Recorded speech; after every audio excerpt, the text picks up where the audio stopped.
Graça e paz da parte do Senhor. Esse é o episódio 2. Tudo me é lícito, mas nem tudo me convém.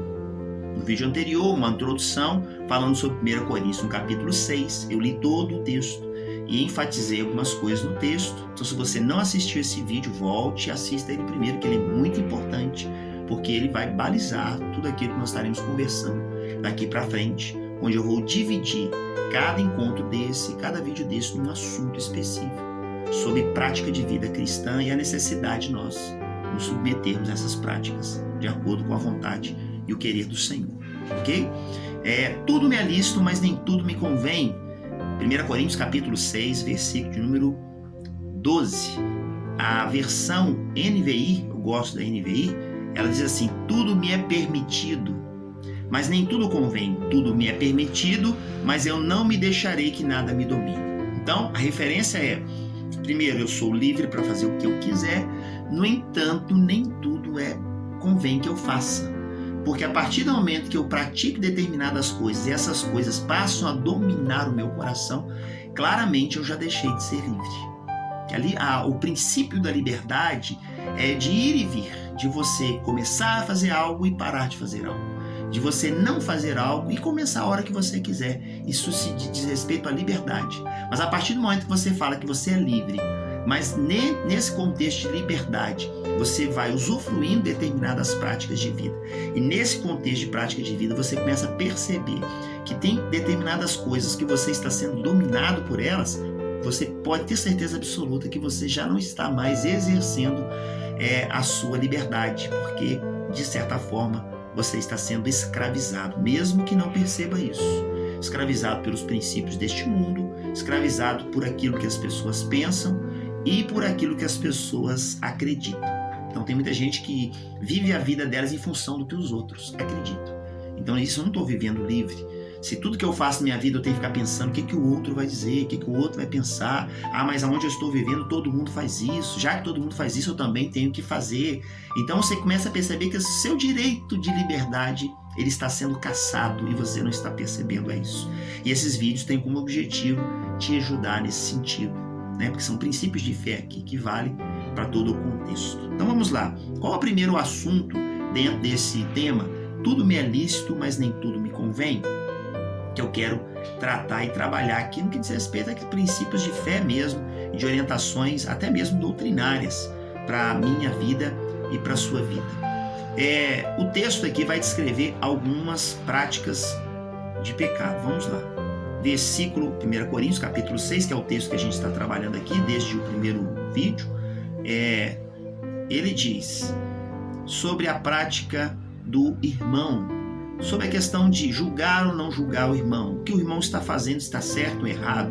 Então ele vai entrando nesse assunto, versículo número 6, ele fala sobre isso, sobre o juízo, sobre o outro irmão, questão. E quando um irmão começa a ter discórdia do outro e tenta chamar um tribunal, aí ele já fala assim: vocês já estão perdendo, porque não deveria ser dessa forma. Levar um assunto para que um terceiro julgue, se não haja consenso de informação, sabe? Se não haja troca de ideias e princípios práticos e claros, né? O texto vai falar sobre impureza, idolatria, adultério, efeminado, sodomita, está aqui no versículo número 9, ladrões, avarentos, bêbados, maldizentes, roubadores herdarão o reino de Deus. Então vamos falar sobre alguns princípios aqui. O primeiro deles que eu quero citar, que é o tema de hoje, tudo me é lícito, mas nem tudo me convém, no que diz respeito à prática da minha fidelidade ao Senhor na minha vida material, minha vida financeira. O texto vai citar duas questões sobre isso. Nem os ladrões, versículo 10, e depois no final vai dizer: nem os roubadores herdarão o reino de Deus. Roubar significa pegar de outro aquilo que não lhe pertence sem a autorização do outro. Então roubar é isso. Quer ver? Eu vou fazer algo aqui que eu não tinha pensado. O que significa roubo na prática, né? Roubo. Significado. Desculpa aqui que eu não tinha pensado nisso, eu vou aqui direto. Está falando sobre a questão do roubo mediante uma grave acusação, a pena prevista de 4 a 10 anos e segundo a lei, né? O que significa especificamente roubo, apropriação indébita de bem alheio. Isso é o significado comum dentro do direito. Crime que consiste em subtrair coisa móvel pertencente a outrem por meio de violência ou de grave ameaça, aquilo que foi roubado ou produto do roubo. Então tem mais especificações sobre a questão de roubo. Quando eu me converto a Cristo Jesus, eu entrego a minha vida para Jesus. Eu reforço sempre essa ideia, porque quando a gente faz aquele ato de entregar a nossa vida para Jesus, a gente sempre pensa no aspecto espiritual, não ir para o inferno, ir para o céu. Normalmente essa é a ênfase dada em relação à prática do entregar sua vida para Jesus. Você quer aceitar Jesus como Senhor e Salvador? Se você aceitar Jesus como Senhor e Salvador, você vai ter seu nome escrito no livro da vida, não vai mais para o inferno e tal. Então, isso é uma verdade, óbvio que é isso. Só que a gente esquece de um princípio aqui muito importante nesse ato. Porque a gente não só entrega a nossa vida para Jesus como Senhor e Salvador no sentido de ir para o céu. A própria expressão diz, a gente entrega a nossa vida a Jesus como Senhor primeiro e Salvador. Salvador, sim, está se referindo à salvação, a vida eterna ao lado do Senhor para toda a eternidade. Se eu deixar essa vida aqui hoje, morrer aqui hoje, Jesus voltar aqui hoje, vida eterna para mim. Mas ele está falando também de entregar a nossa vida ao Senhor. Ele como Senhor, reconhecer como Senhor. O que é reconhecer Jesus como Senhor? É submeter à vontade dele. Eu deixo de ser dono da minha própria vida, dos meus conceitos, dos meus preceitos, da minha mente, do meu coração. Eu deixo. Tudo o que eu sou, tudo o que eu tenho, pertence a ele. Apesar de que ele já é dono de tudo, a Bíblia diz que ele é dono do ouro, da prata, ele é Senhor sobre tudo e todos, mas ele não quer exercer essa autoridade como um ato de imposição sobre nós, porque ele quer nos dar a liberdade de reconhecê-lo como Senhor e aí sim nos submeter a ele. Ele poderia nos impor dizendo, olha, eu sou o Senhor soberano sobre tudo e todos, e a partir de hoje todos vocês vão me obedecer. Doa quem doer, queira ou não, eu sou o Senhor. E ele exercer a sua autoridade com autoritarismo, com imposição. Mas não é isso que ele quer. Ele quer relacionar conosco um ato de intimidade, de relacionamento, de proximidade, de sermos entregues na vida dele de forma voluntária. É um senhorio que ele exerce sobre nós, mas ele deseja que nós, como servos, sejamos servos de forma voluntária, não por uma imposição, não por medo, por receio, entende? Então, quando eu falo que ele é meu Senhor, eu me submeto a ele. Tudo o que eu tenho, tudo o que eu sou, pertence a ele. Então, quando você entra dentro das questões financeiras, todo recurso que me chega às mãos pertence a ele, é dele. Quando eu pego todo o recurso que eu ganho e usufruo dele para mim mesmo e não exerço esse recurso ou administro esse recurso contemplando a Deus, a sua obra ou algo que se relaciona ao próprio Deus, eu não estou dizendo que ele é Senhor da minha vida. Ele pode até ser Senhor da minha vida em alguns compartimentos, mas não na minha vida material e financeira. E falar sobre vida material e financeira é falar talvez sobre o coração, aquilo que talvez é mais essencial à vida do homem e da mulher na sua história, na sua caminhada. Porque quando a gente fala de finanças, nós estamos falando de algo que nos sustenta, que nós precisamos. Eu preciso de uma roupa para vestir, eu preciso de uma comida, eu preciso de um alimento, eu preciso pagar as minhas contas, eu preciso pagar aluguel, ou estou pagando prestação da minha casa, o carro, a gasolina, o alimento, enfim, tudo isso. Então eu preciso disso. E se tira o recurso financeiro das mãos do homem e da mulher, a pessoa se torna sem rumo, porque ela precisa sobreviver. Então quando fala de finanças, não é só do dinheiro, fala da roupa, do vestuário, da comida, etc. Então quando eu falo do coração é nesse sentido, porque é algo tão relacionado a nós.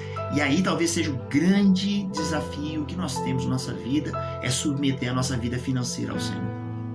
Deus orienta em sua palavra que é necessário que nós, como submissão a Ele, dediquemos a nossa vida material e financeira a Ele. E nós dedicamos a nossa vida material e financeira a Ele através da entrega dos dízimos e ofertas. Os dízimos significa a 10ª parte daquilo que eu recebo.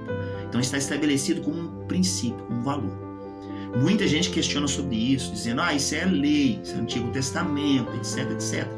Concordo com você, está lá no Antigo Testamento, apesar do Novo Testamento trazer várias referências sobre esse assunto. Só que tem uma coisa muito importante. A vivência do Evangelho de Cristo Jesus, da comunidade cristã recém-formada, especialmente em Atos dos Apóstolos, mostrava que os discípulos, uma vez convertidos a Cristo Jesus, entregando suas vidas a Jesus, elas não se limitavam à 10ª parte. Elas entregavam tudo o que tinham. Então, com aqueles que são contra a prática do dízimo, justificando que o dízimo é fruto de lei e está no Antigo Testamento, precisa pensar. Então, eu não vou fazer menos do que fizeram os cristãos vivendo a graça de Deus no Novo Testamento, em Atos dos Apóstolos, onde eles entregavam tudo. Não tem problema você não ser dizimista, desde que o seu coração esteja disponível a entregar tudo. Tudo significa tudo. Não é aquilo que eu acho, porque aquilo que eu acho, aí entra a oferta. A oferta fala sobre isso, é um ato voluntário. Aquilo que você propôs no seu coração. Dízimo é a 10ª parte, está estabelecido um valor específico, 10% daquilo que eu recebo. A oferta é um valor que pode ser 1%, 5%, 30% daquilo que eu recebo, não tem um percentual específico. Mas a experiência da comunidade cristã em Atos dos Apóstolos é que as pessoas se convertiam e devolviam, entregavam tudo aos pés dos apóstolos. Então por que a igreja cristã hoje continua na prática do dízimo? Porque a gente entende que é o mínimo que a pessoa pode fazer. Porque se eu vivo a liberdade de Cristo Jesus, eu não vou fazer menos do que a lei deveria exigir. Porque quando a gente fala que a lei foi anulada ou foi cancelada, entre aspas, na verdade a lei ela foi cumprida em Cristo Jesus, eu não posso fazer menos que a lei. Porque quando eu faço menos que a lei, significa que eu estou sendo menos do que um legalista. O legalista é o básico, é a medida mínima, é o solo, é o piso. Então, quando eu me vivo na liberdade do Senhor, eu vou fazer além do que o mínimo. Então, quando nós falamos sobre dízimos e ofertas dentro da comunidade cristã, no tempo de hoje, a 10ª parte é o mínimo que Deus espera de mim. Entende? Esse é o princípio. Porque se eu for seguir a risca, como eu disse aqui, comunidade cristã, a chamada igreja primitiva, eles entregavam era tudo ao pé dos apóstolos. Então o mínimo que eu faço é devolver ao Senhor a 10ª parte. E essa 10ª parte sendo devolvida ao Senhor, eu garanto na palavra de Deus que as minhas finanças serão protegidas e guardadas pelo Senhor, para que não haja ataque do inferno sobre as minhas finanças. Ah, mas eu oro, eu repreendo. É um tipo de prática que você não repreende com a oração, mas com a atitude. Senhor, a 10ª parte que eu recebi, estou devolvendo ao Senhor, como um ato de fé, de adoração e louvor ao Senhor. Oferta é um ato voluntário. Eu posso entregar o que for. Já vi pregadores falando que a oferta não pode ser menor do que o dízimo, já que o dízimo é 10%, a oferta por ser um ato voluntário, você tem que fazer além. Eu não vou por essa linha de raciocínio. Eu entendo que a oferta é algo proposto no seu coração de forma voluntária. Voluntária. Um mês, às vezes, eu vou entregar mais do que 10%, outro mês eu vou entregar menos de 10%, mas uma coisa não anula a outra. Uma coisa é a prática dos dízimos e a outra coisa é a prática das ofertas. Nem o dízimo anula as ofertas e nem as ofertas anulam o dízimo. Isso tem que ficar claro. O pastor só falou que ia falar sobre o texto, não está falando sobre isso. O texto está falando que nem roubadores, nem ladrões. Em Malaquias, capítulo 3, versículo 10, o texto começa dizendo o seguinte: roubará o homem a Deus? O texto depois segue dizendo: mas em que nós te roubamos? E o profeta é muito claro: vós me roubais nos dízimos e nas ofertas.